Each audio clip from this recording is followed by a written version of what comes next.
Guys, അപ്പോൾ ഇന്ന് നമുക്ക് ഡിജിറ്റൽ പെയിൻറ്റിംഗ് എങ്ങനെ ചെയ്യുന്നതെന്ന് നോക്കാം. അതിനായിട്ട് ഞാൻ ഉപയോഗിക്കുന്നത് പിക്സാർട്ട് കളർ എന്ന് പറയുന്ന ആപ്ലിക്കേഷനാണ്. ഇതിൽ പോയിട്ട് നമുക്ക് ഇഷ്ടമുള്ള സൈസിൽ ക്യാൻവാസ് കസ്റ്റം ചെയ്തെടുക്കുക, അല്ലെങ്കിൽ അതിലുള്ള സൈസ് സെലക്ട് ചെയ്യുകയോ ചെയ്യാം. ഇതിൽ കളർ സെലക്ട് ചെയ്യാനും ബ്രഷ്, ഇറേസ്, ബ്ലെൻഡ് തുടങ്ങിയ ഒരുപാട് ഓപ്ഷൻസ് ഉണ്ട്. ഫസ്റ്റ് ഓഫ് ഓൾ നമുക്ക് വേണ്ട സ്കെച്ച് നമ്മളൊന്ന് വരച്ചെടുക്കുക. ശേഷം നമ്മൾ ഓറഞ്ചിൻ്റെ കുറച്ച് ഡാർക്ക് ഒരു ഷെയ്ഡ് എടുത്തിട്ട് ഇതേപോലെ ഒന്ന് ഔട്ട്ലൈൻ കൊടുത്ത് വിടുക. ഇങ്ങനെ ചെയ്യുന്നതിൻ്റെ മെയിൻ കാരണം എന്താണെന്ന് വെച്ചിട്ടുണ്ടെങ്കിൽ നമുക്ക് ബക്കറ്റ് ഫിൽ ടൂൾ എന്ന് പറയുന്ന ടൂൾ യൂസ് ചെയ്ത് പെട്ടെന്ന് തന്നെ സ്കിന്നിൽ കളർ ഫിൽ ചെയ്യാവുന്നതാണ്. അല്ലെങ്കിൽ നമുക്ക് ചെയ്യുമ്പോൾ പുറത്തേക്ക് പോകുന്ന പോലുള്ള പ്രശ്നങ്ങളൊക്കെ വരും. അപ്പോൾ ഇത് ബക്കറ്റ് ഫില്ല് ചെയ്യുമ്പോൾ ഏറ്റവും തന്നെ നിങ്ങൾ ഗ്യാപ്പ് ഒന്നും വരാതിരിക്കാൻ ശ്രദ്ധിക്കുക. കാരണം ഗ്യാപ്പ് എന്തെങ്കിലും വന്നാൽ ഷുവറാണ് അത് കളർ പുറത്തേക്ക് പോകും. അപ്പോൾ ഇതേപോലെ ഒന്ന് ഫില്ല് ചെയ്ത് കൊടുക്കുക. നല്ല രീതിയിൽ സെയിം സ്കിൻ ടോണൊക്കെ വരാൻ തന്നെ ശ്രദ്ധിക്കുക. ഇനി കുറച്ച് ഓറഞ്ചിൻ്റെ പല ഷെയ്ഡ്സ് എടുത്ത് പല സ്ഥലത്തായി കൊടുത്തിട്ട് ബ്ലെൻഡ് ടൂൾ യൂസ് ചെയ്ത് ബ്ലെൻഡ് ചെയ്തെടുത്താൽ നമുക്ക് സ്കിന്നിനൊരു പ്രത്യേക ഒരു നല്ല ഭംഗി കിട്ടും. അതിനായിട്ട് റെഡ് കളറിൻ്റെ കുറച്ച് ഡാർക്കോ മെറൂണോ ബ്രൗണോ ഏതെങ്കിലും കളർ എടുത്ത് ഇതേപോലെ ഔട്ട്ലൈൻ കൊടുക്കുക. ശേഷം കുറച്ച് ലൈറ്റ് ഷെയ്ഡ് എടുത്തതിന് ശേഷം അതിൻ്റെ മുകളിൽ കൂടി ഒന്ന് കളർ ചെയ്യുക.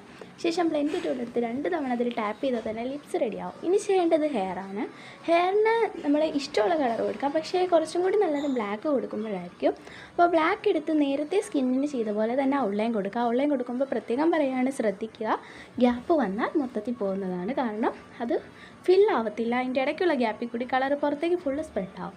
അതേപോലെ നമ്മൾ എവിടെയൊക്കെയാണോ ഹെയറിൻ്റെ ചെറിയ ഡീറ്റെയിലിങ്ങിൽ വരാം, ഈ ഒരു ഗ്യാപ്പ് വരാതിരിക്കാൻ ശ്രദ്ധിക്കുക. കാരണം അങ്ങനെ വന്നാൽ ഈ ഒരു കളർ സ്പ്രെഡായി പോകുന്നതാണ്. വീണ്ടും അൺഡു ഓപ്ഷൻ ചില സമയത്ത് വർക്കായെന്ന് വരില്ല. അതായത് കുറേ അൺഡു ചെയ്താൽ നമുക്ക് കിട്ടിയെന്ന് വരില്ല. അതുകൊണ്ട് സൂക്ഷിച്ച് ചെയ്യുക. അതിന് വേണ്ടിയിട്ടാണ് ലെയർ എന്നുള്ളൊരു ഓപ്ഷൻ. അതിൽ ചെയ്യുമ്പോൾ ഇങ്ങനെ സ്പ്രെഡ് ആവാതെ വരും. അങ്ങനെ അത് ഇതിന് ശേഷം നമ്മൾക്ക് അടുത്തത് വേണ്ടത് ക്ലോത്താണ്. ക്ലോത്തിന് ഇഷ്ടമുള്ളൊരു കളർ സെലക്ട് ചെയ്യുക. ഏത് കളറാണെങ്കിലും അതിൻ്റെ ഡാർക്ക് ഷെയ്ഡ് തന്നെ സെലക്ട് ചെയ്യാൻ പ്രത്യേകം ശ്രദ്ധിക്കുക.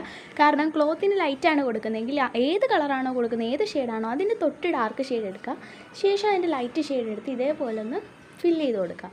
പിന്നെ അതിൻ്റെ ഡാർക്ക് ഷെയ്ഡ്സ് യൂസ് ചെയ്ത് കുറച്ച് വരകളൊക്കെ കൊടുത്തിട്ട് ബ്ലെൻഡ് ചെയ്തെടുക്കുകയാണെങ്കിൽ നമുക്കൊരു ഒറിജിനൽ ഫീൽ വരും കേട്ടോ.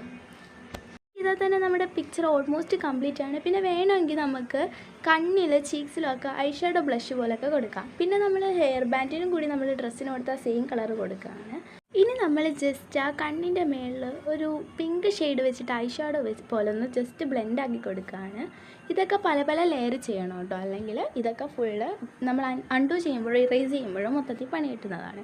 ഇനി ചീക്സിലും കൂടി നമ്മൾ ബ്ലഷ് പോലെയും കൂടി ഒന്ന് ചെയ്ത് കൊടുക്കുക. ഇതൊക്കെ നമുക്ക് ഓപ്ഷനിലാണ്, വേണമെങ്കിൽ ചെയ്യാം, ഇഷ്ടമുള്ള കളർ ചൂസ് ചെയ്യാം. നമ്മൾ ഓറഞ്ചിൻ്റെ തന്നെ ഒരു ഡാർക്ക് ഷെയ്ഡ് എടുത്തിട്ട് നോസിൻ്റെ ആ ഭാഗത്ത് ജസ്റ്റ് ഒന്ന് വരച്ച് ബ്ലെൻഡ് ചെയ്യുകയാണ്. ഞാനിപ്പോൾ ഇതിൽ ഐബ്രോസിന് ഡാർക്ക് ചെയ്യാൻ മറന്നുപോയി, നിങ്ങൾ അതും കൂടി ചെയ്യുക. അപ്പോൾ ഇത്രയും ചെയ്താൽ മതി കേട്ടോ. നമുക്ക് ഇതിൽ നിന്ന് ഗാലറിയിലേക്ക് സേവ് ചെയ്യാവുന്നതാണ്. ഇതേപോലെ വരച്ച പിക്ചേഴ്സാണ് ഇതെല്ലാം. അപ്പോൾ ഇഷ്ടമായ ലൈക്ക്, ഷെയർ, സബ്സ്ക്രൈബ് ഒക്കെ ചെയ്ത് എന്നെ ഒന്ന് സപ്പോർട്ട് ചെയ്യുക. അപ്പോൾ താങ്ക് യു ഫോർ വാച്ചിങ്.